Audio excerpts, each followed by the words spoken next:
की भी कहानी है ना, दिल रोने लगा ये सुनकर। परदेसी की कहानी है।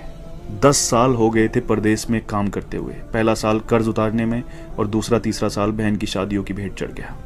चौथे साल कुछ करके आने का सोचा तो पापा की तबीयत खराब हो गई, नहीं आ पाया। यहाँ तक कि पापा दुनिया छोड़कर चले गए तब भी नहीं आ पाया। बूढ़ी माँ घर में अकेली थी। आने का सोचा लेकिन कोई बचत नहीं थी, तो फिर परदेश से हिम्मत नहीं हुई कि इतने साल परदेश में रहकर खाली हाथ कैसे जाऊं।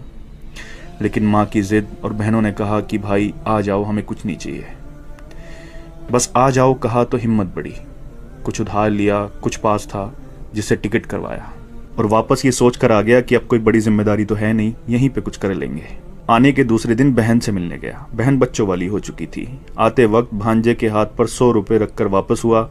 दूसरी बहन के यहाँ पहुंचने पर पास के पैसे भी खत्म हो चुके थे, लेकिन ये उम्मीद थी कि ये बहन ज्यादा नजदीक है, कुछ नहीं बोलेगी। वहां से वापसी पर भांजे के हाथ पर कुछ नहीं रखा और जब घर पहुंचा तो मां ने बताया कि एक बहन का फोन आया है। बहुत बड़ा दिल चाहिए यार ये सुनने के लिए। एक बहन का फोन आया है कि इतने साल बाद परदेश से आया है और मेरे बच्चे के हाथ पर 100 रुपल्ली रख कर गया है। इतना तो हम फकीरों को दे देते हैं। दूसरी बोली, मेरे बच्चों के हाथ पर 10 रुपल्ली भी रख कर नहीं गया, ससुराल में मेरी नाक कटा दी। ये सब सुनकर मैं सुन्न रह गया और अब अपनी 10 साल की कमाइयों का हिसाब लगा रहा था।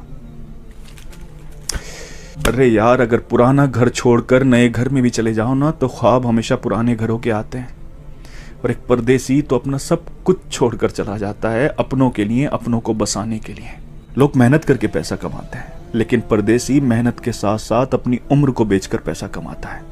किसी खुशियों में नहीं आ पाता, किसी की मैयत में नहीं आ पाता। सच पूछो तो हमारे सीने में दिल